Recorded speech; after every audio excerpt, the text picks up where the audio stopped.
Bienvenue sur le podcast des catalyseurs engagés des organisations, proposé par Andrea Dicane. Transformer pour redonner du sens.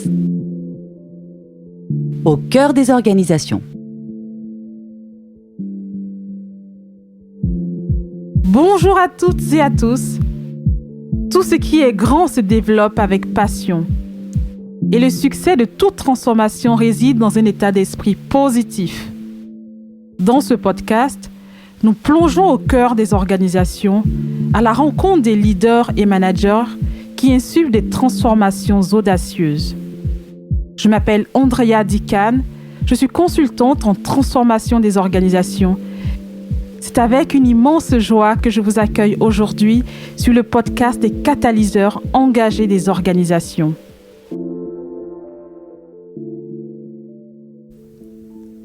Bonjour à tous et bienvenue sur le podcast des catalyseurs engagés des organisations. Aujourd'hui, j'ai l'honneur, la joie d'accueillir Karima Sylvain, une leader engagée que je connais depuis quelques années maintenant pour être passée par AXA. Et son parcours est marqué par une carrière à la fois avec l'impact humain, mais aussi un leadership très fort. Karima nous raconte son parcours, elle nous partage son parcours, elle nous partage également toutes les initiatives en cours au sein d'AXA, comment engager les équipes lors des transformations, des grandes transformations. Elle nous parle également d'expérience client, d'impact de la technologie aujourd'hui, quand on voit tous les changements que connaissent les organisations. Nous avons également parlé de ses engagements au sein de l'EPID, donc l'établissement pour l'insertion dans l'emploi. Nous avons parlé de plein de sujets et je vous invite vraiment à écouter cet épisode et à me laisser vos commentaires et à partager avec votre communauté. Je vous souhaite une bonne écoute. À bientôt. Bonjour Karima, je suis hyper contente de te retrouver aujourd'hui au siège d'AXA. Comment vas-tu ? Très bien. Et toi, Andrea, bienvenue. Merci. À nouveau. Je me souviens que tu étais parmi nous il y a assez longtemps, quand même. Absolument, oui. Je suis un bébé AXA et j'ai passé près de 10 ans chez AXA, AXA Tech, l'entité Tech. Et pour moi, c'est vraiment un honneur, une joie d'être avec toi. Je te connais depuis très longtemps, mais je pense que je ne te connais pas suffisamment. Et donc là, c'est une occasion pour moi de partager ton parcours, de ce super parcours et cette belle carrière. Et avant de commencer, je voulais comprendre quel est le fil conducteur de ta carrière, s'il y en a un.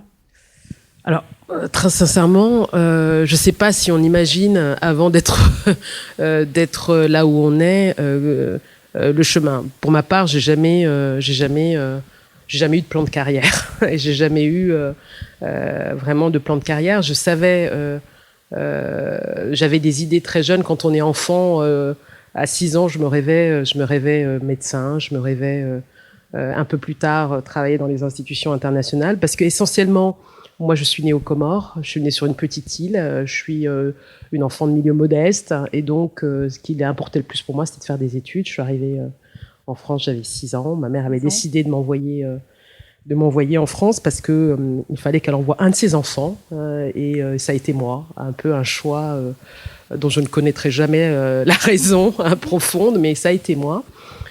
Et du coup, à cet âge-là, ce que je voulais avant tout, c'était m'émanciper, être indépendante. Et donc, j'étais une enfant sérieuse qui voulait faire des études et puis être indépendante financièrement. Assez rapidement, l'idée d'aller dans la fonction publique m'est venue, l'intérêt général. Je suis rentrée à Sciences Po, j'ai fait l'ENA, et vraiment avec une idée assez large sur ce qu'était l'intérêt général.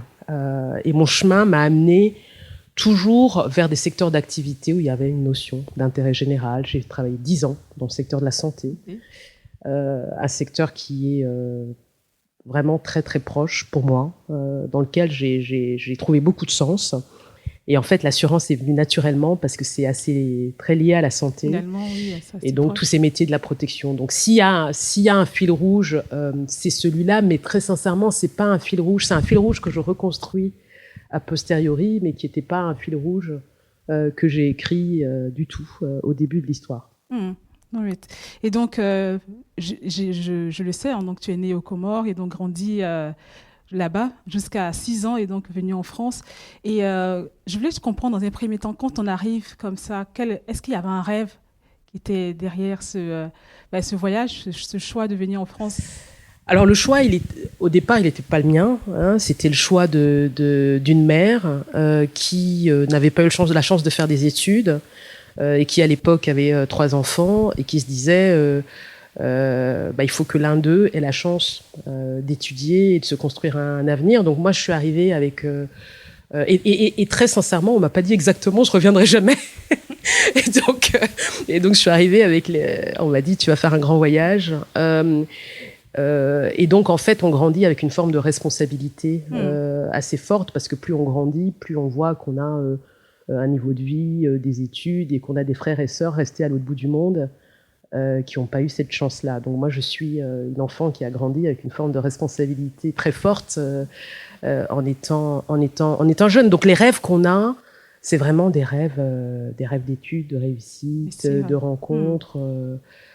Voilà, donc j'ai eu la chance effectivement d'avoir des facilités dans les études, et donc ces facilités m'ont aidé à faire et puis d'être aidée. Moi, quand je suis arrivée en France à 6 ans, je parlais pas français du tout, et donc j'ai eu d'abord une intégration à faire. Je suis en quelque sorte une migrante, pour utiliser un mot moderne.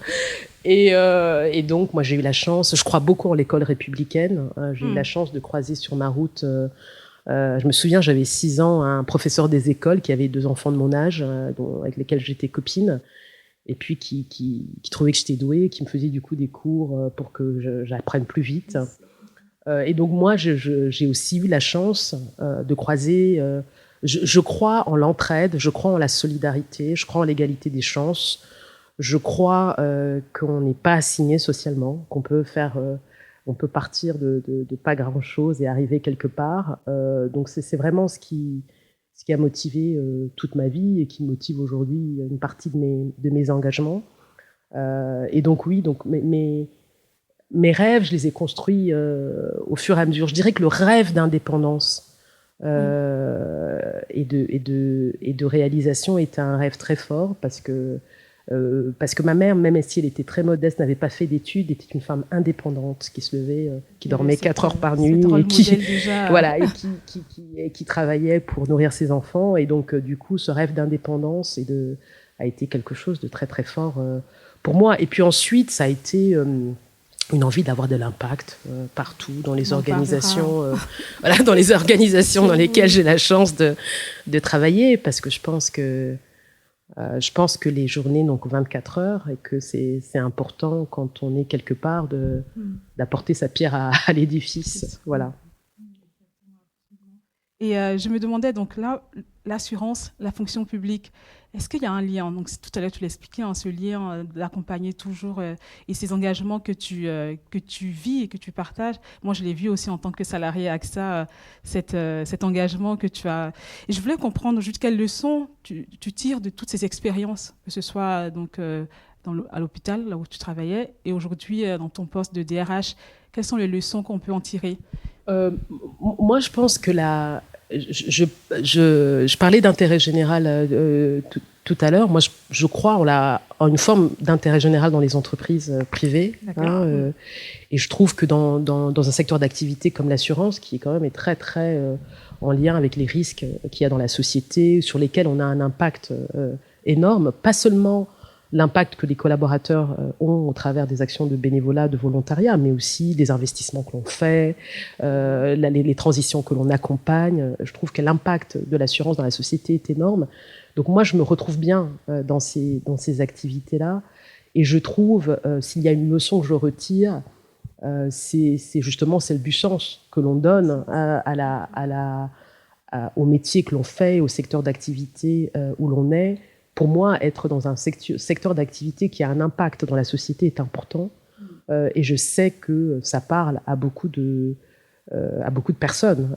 Voilà, ça touche toute la population. Donc voilà. Donc moi, cette question du sens, elle elle me parle, elle me touche, parce que c'est pour ça qu'on se lève tous les matins. Tous les matins. C'est pour ça qu'on se lève tous les matins. L'autre enseignement que je tire de mon parcours, c'est celui des rencontres et de l'importance de la culture dans les entreprises ou dans les organisations. Moi, j'ai la chance d'avoir à la fois été mentorée beaucoup dans les organisations dans lesquelles je suis. J'ai toujours eu quelqu'un qui m'a pris sous son aile, et donc je voudrais en profiter pour dire merci à l'ensemble de ceux qui m'ont tendu la main sur ma route, de ce professeur de CM1 qui l'a fait très tôt à ma première patronne, qui était une femme aussi, Rosemary, qui se reconnaîtra si elle m'écoute, et aux différents patrons que j'ai eus ici au sein d'AXA. Donc je pense que... Et moi, je suis quelqu'un qui... et c'est aussi une recommandation que je donne, il ne faut pas avoir peur de demander de l'aide. Demander de l'aide, c'est une richesse. Et moi, je l'ai compris à un moment donné de ma vie, parce que...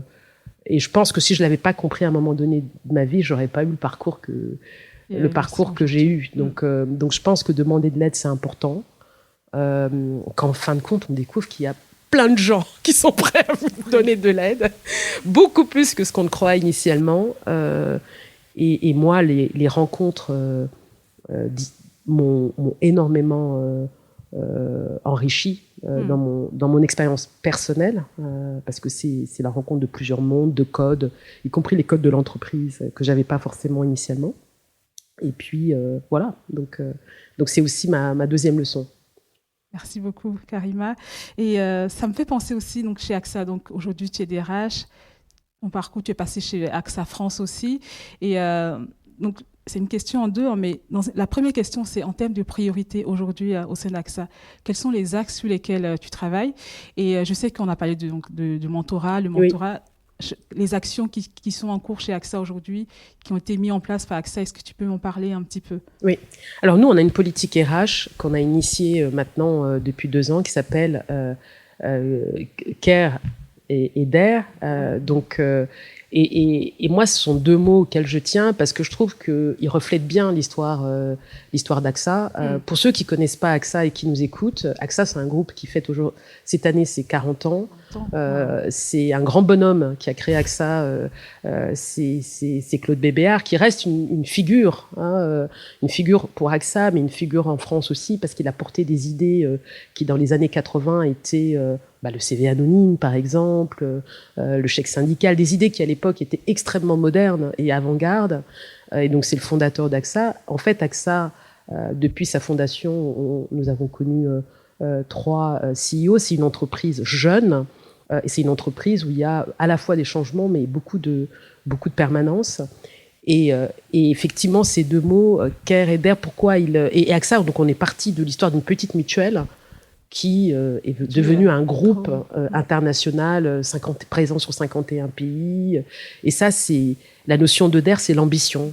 C'est savoir repousser les limites. C'est justement rêver grand. Quand Claude Bébéar, dans les années 80, du fin fond de la Normandie, dit on sera le premier assureur français et un assureur mondial. Bon, à l'époque, certains riaient, et il y a cru. Autour de lui, les équipes y ont cru, et ça donne l'aventure incroyable d'aujourd'hui. Donc c'est vrai que nous, cette Care and Dare, ce qu'on met derrière, côté Dare, c'est vraiment de faire grandir encore plus cet esprit pionnier, de donner la parole aux équipes, de se dire que l'innovation, elle arrive dans les équipes. Et parfois, dans une culture comme la nôtre, qui est aussi très exigeante, eh bien, on ne met pas assez en lumière l'innovation du quotidien pour nos clients.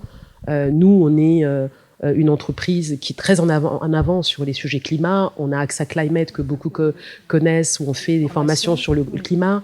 On a aussi poussé au maximum la prévention. On accompagne des entreprises dans leur transition, où en utilisant de la data, on arrive à faire de la géolocalisation, on arrive à faire de la souscription très avancée, intelligente, parce qu'on va non seulement pouvoir intégrer les données climatiques, mais aussi les données physiques, et faire les choses plus vite. Donc tout ça, c'est de l'innovation qui arrive dans nos entités, et qui arrive auprès de nos clients. Et donc, derrière le DER, il y a le fait d'en parler plus, de le dire et de le faire beaucoup plus.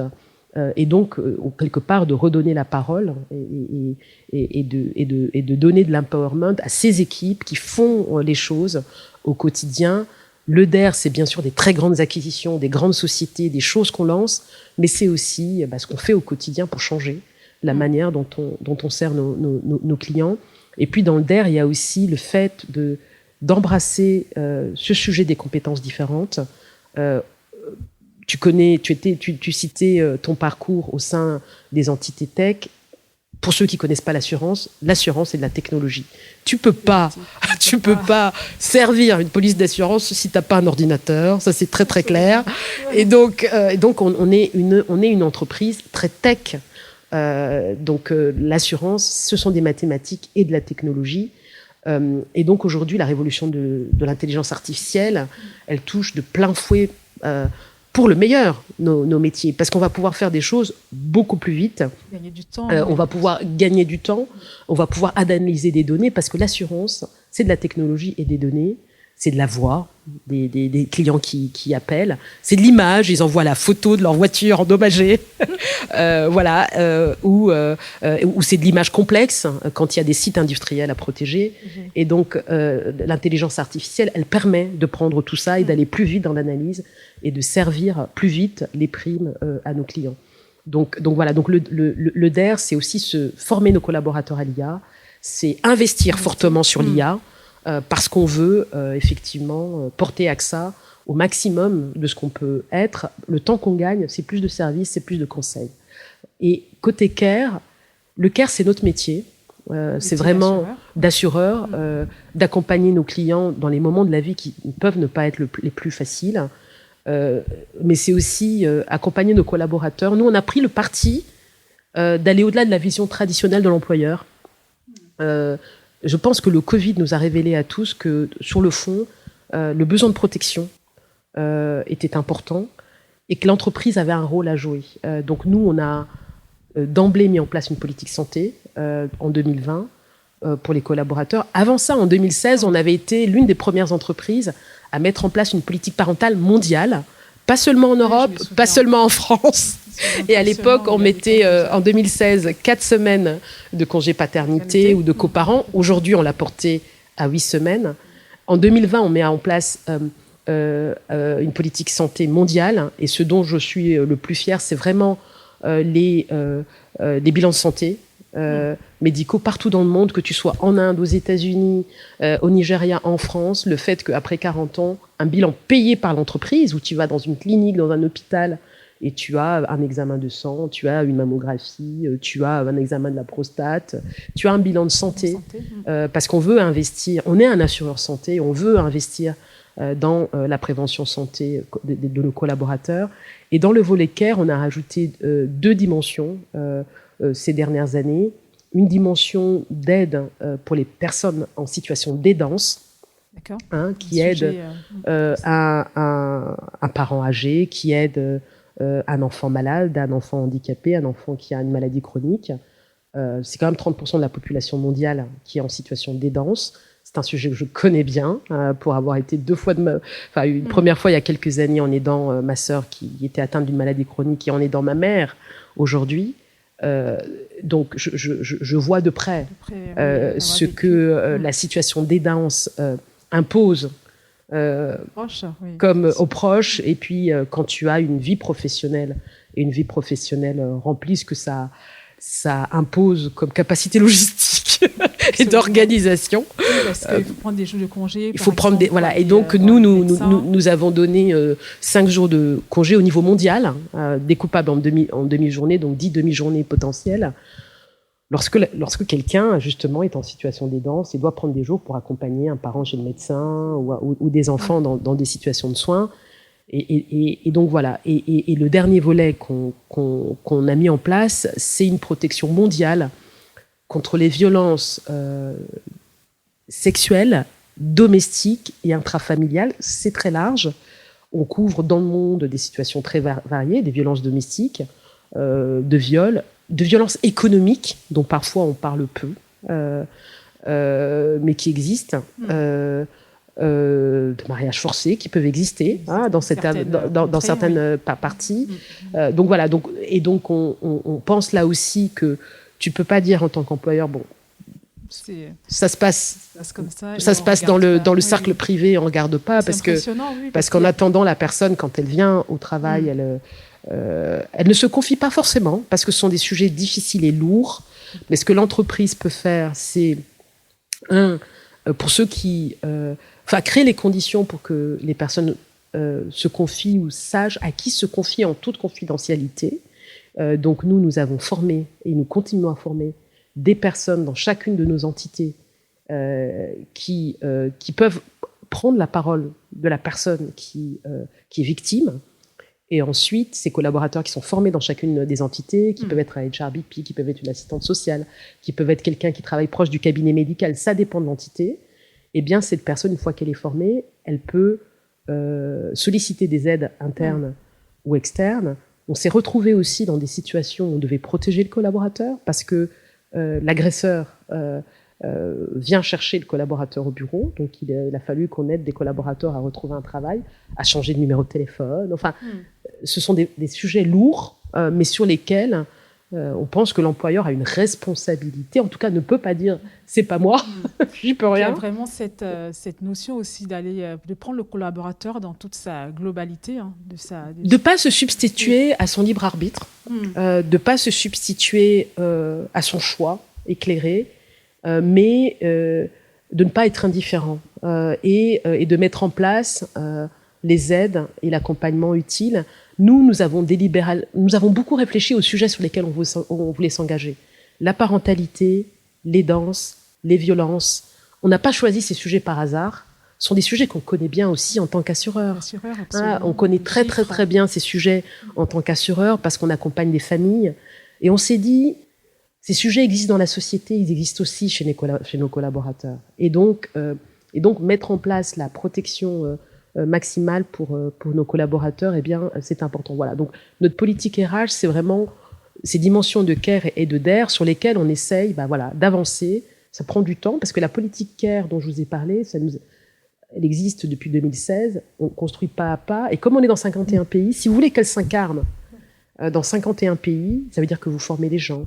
La politique santé, ça veut dire que vous faites des partenariats avec des hôpitaux, des cliniques, des réseaux de santé dans chacun des pays pour faire. Donc c'est du détail et voilà, c'est du détail et du travail de détail. Et moi, je souhaite encore une fois en profiter pour remercier les équipes RH qui sont celles qui créent ces politiques. Je ne suis pas l'inventeur de ces. Je tiens absolument à être claire là-dessus.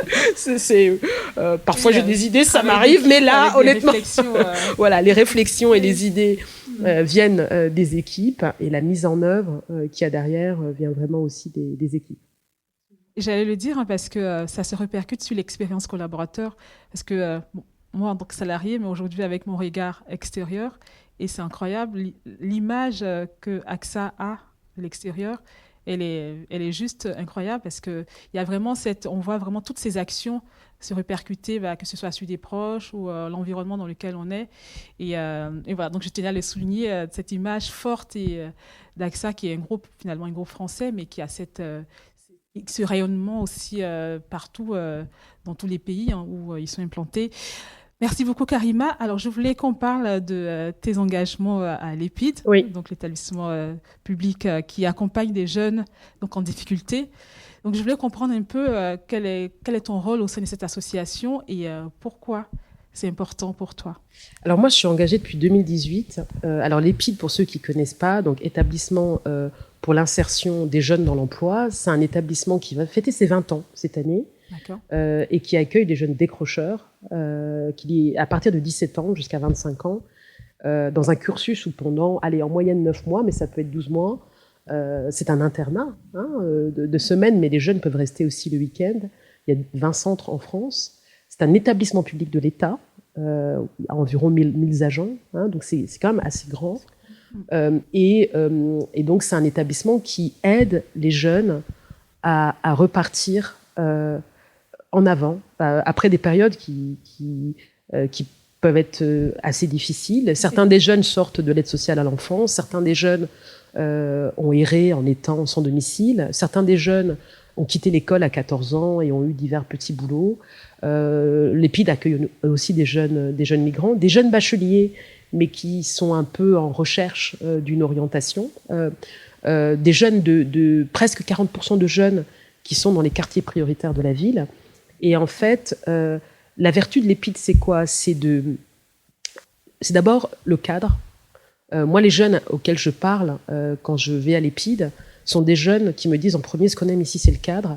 Ce sont des jeunes qui ont erré et qui n'ont pas eu de cadre, soit parce que dans l'éducation familiale, il n'y a pas eu de cadre. Et donc, le cadre de l'EPID, c'est un cadre d'inspiration militaire. Il n'est pas militaire, il est civil, mais il est d'inspiration militaire. On se lève à 5 heures du matin, on fait son lit, on apprend à faire au carré, on fait le ménage dans sa chambre. Voilà, on apprend la Marseillaise, il y a le lever au drapeau. Moi, je suis extrêmement républicaine, et donc je me suis retrouvée dans cette notion de cadre qu'offre l'EPID. Et les jeunes, quand on les écoute, ça leur parle beaucoup. Et l'EPID, en fait, aide les jeunes dans les savoirs de base. Il y a des jeunes qui arrivent qui ne savent pas lire, qui ne savent pas écrire, qui ne savent pas compter. L'EPID les aide dans le fait de construire un projet professionnel. Au début, ils peuvent ne pas savoir ce qu'ils veulent être, qui ils veulent être, quel type de métier. Et donc, il y a des agents qui les aident par des ateliers, par des immersions, par des petits stages, à trouver leur voie. Et moi, ce qui me frappe toujours, c'est que quand je rencontre les personnes qui viennent de faire la semaine d'intégration des jeunes, ils regardent leurs pieds, ils ne vous regardent pas droit dans les yeux, ils bredouillent. Et puis au bout de 9 mois, on a des citoyens qui vous regardent droit dans les yeux et qui savent quel est leur projet. Donc l'EPID, c'est ça. Moi, la route de l'EPID, je l'ai rencontrée par hasard. Dans ma vie d'adulte, j'ai eu des engagements de mentorat, d'association. Et puis un jour, j'ai été appelée par la ministre du Travail de l'époque qui m'a dit « mais je cherche un président pour l'EPID et ton parcours, puisque j'avais fait un peu de public et j'étais chez AXA, et je cherchais un DRH qui puisse aider l'EPID aussi à mailler un peu plus avec le monde de l'entreprise. » Alors moi j'ai dit l'EPID c'est quoi ? Parce que je dois confesser quand même, pour être complètement honnête, que c'était pas totalement évident. Et tout de suite j'ai dit oui. D'abord parce que je pense que on a une responsabilité d'aider. Et moi je me sens cette responsabilité de redonner, d'aider. Et je pense que c'est important d'avoir cet engagement-là. Et depuis je ne le regrette pas une seconde. Voilà. Alors le rôle d'un président, c'est quoi ? C'est de présider un conseil d'administration où il y a de présider un conseil d'administration où il y a beaucoup de représentants de l'État et où il y a des personnes qualifiées de l'extérieur. C'est d'aider la direction générale. Donc c'est vraiment plus un rôle de l'ombre et aider à créer les ponts, à réfléchir, à challenger, et puis un rôle de représentation aussi de temps en temps. Et moi, à chaque fois, je suis très heureuse d'aller dans les établissements à la rencontre des jeunes. Toujours une leçon d'humilité importante et une leçon de vie importante. Et puis à la rencontre des agents qui font un travail incroyable. Et parce que chaque personne qui arrive au sein de l'EPID, c'est une vie qu'on met sur un chemin. Et donc les agents de l'EPID, je pense qu'ils ont cette fierté d'avoir cet impact et qu'ils voient au quotidien. Voilà. Absolument. Et pour revenir à ce que tu disais, oui, il y a vraiment un pont aussi avec AXA, avec tout ce que vous faites chez AXA. Merci beaucoup, Karima. Je voulais qu'on parle de leadership. Oui. C'est un terme qu'on utilise beaucoup dans le management, etc. Et je voulais mettre en perspective leadership et diversité aujourd'hui. On le voit très bien avec le vent de l'Est, ce qui arrive aujourd'hui, avec que ce soit les États-Unis, Trump, tous ces sujets autour de la diversité, de l'inclusion. Et donc, en tant que leader aujourd'hui, comment est-ce qu'on peut se positionner par rapport à tous ces sujets d'inclusion et de diversité ? Alors, nous, on a au sein d'AXA une histoire qui est très liée au sujet d'inclusion et de diversité, qui ne date pas d'hier. Donc, je pense que sur ces sujets, tout comme sur d'autres, il faut s'abstraire du bruit. Voilà, donc moi ma conviction personnelle, c'est ça, c'est qu'il faut s'abstraire du bruit et qu'il faut continuer à tracer un chemin. C'est pas facile, mais c'est essentiellement ce qu'on doit faire. Au sein d'AXA, nous, ça fait plus de 30 ans, 40 ans qu'on est engagé sur ces sujets-là. Je le disais en rappelant que Claude Bébéar était à l'initiative du CV anonyme. Et moi, je suis heureuse de voir tous les progrès que l'on a faits. Quand on voit la diversité de genre aujourd'hui au sein de notre Comex Group ou de notre top 50 au niveau mondial, on a la moitié de nos directeurs généraux qui sont des femmes. Ça s'est pas fait en une nuit. Ça s'est fait en 25, 30 ans de travail.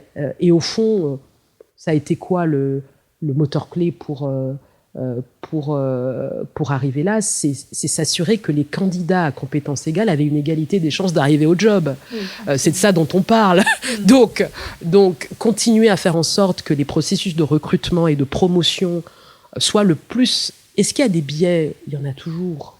Humains et machines, si on parle de l'intelligence artificielle dans le recrutement, mais faire en sorte qu'il y ait une transparence dans les jobs vacants, qu'on aide les candidats à se qualifier et qu'in fine on choisisse le meilleur dans les jobs, c'est ça qui fait progresser. Donc voilà, donc moi je dis, il faut la réalité de nos entreprises, c'est qu'on sert la société, que la société elle est diverse par nature. Nous on est 151 pays, par définition nos clients sont très différents. Donc voilà, donc je pense que tracer son sillon, aussi se réinterpeller. La semaine dernière, on a fait ce qu'on appelle un Daring Lab et on a invité 40 jeunes venant de justement 20 jeunes hommes, 20 jeunes femmes venant de toutes nos entités dans le monde pour réinterpeller nos politiques de diversité sur le genre en disant bon, voilà, et on leur a donné quelques thèmes. C'était très intéressant parce que ils sont venus avec plein d'idées et plein de propositions auxquelles, honnêtement, certaines on avait pensé, mais pas toutes. Et donc, moi, je trouve que sur ces sujets, il faut, faire en sorte d'amener le plus de monde possible à la table de discussion. Le pire, ce serait d'être dans un monde où les extrêmes, où les convictions s'opposent et où les gens ne discutent pas. Et donc, ce qu'on a fait la semaine dernière en termes voilà, c'était une forme de hackathon en une journée de réflexion.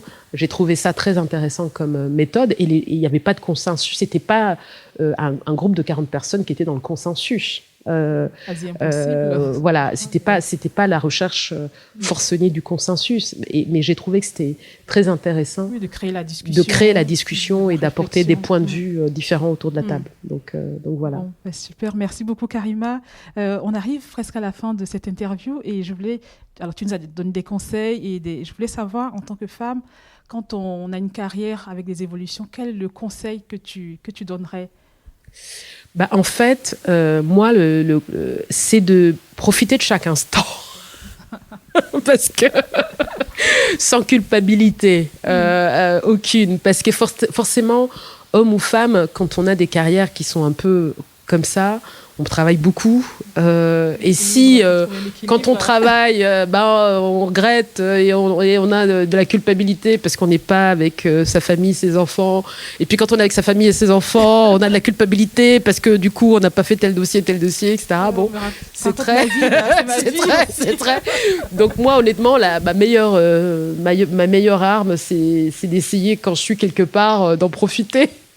D'en profiter sans culpabilité et donc sans donc je pense que c'est le seul conseil. Pour le reste, on a chacun et chacune des recettes qui nous sont propres.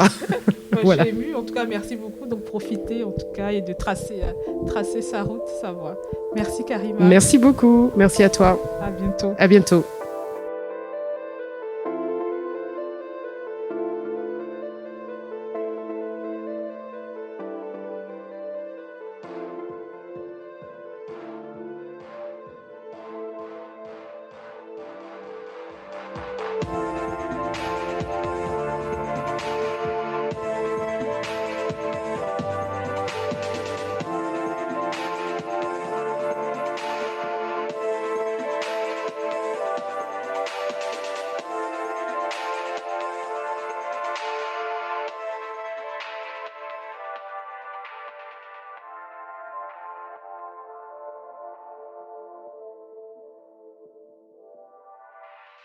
Si vous aimez cet épisode, vous pouvez nous laisser un commentaire sur LinkedIn ou Instagram et le partager avec votre entourage. Si vous souhaitez sponsoriser le podcast des catalyseurs engagés des organisations ou nous proposer un partenariat, contactez-nous via le formulaire.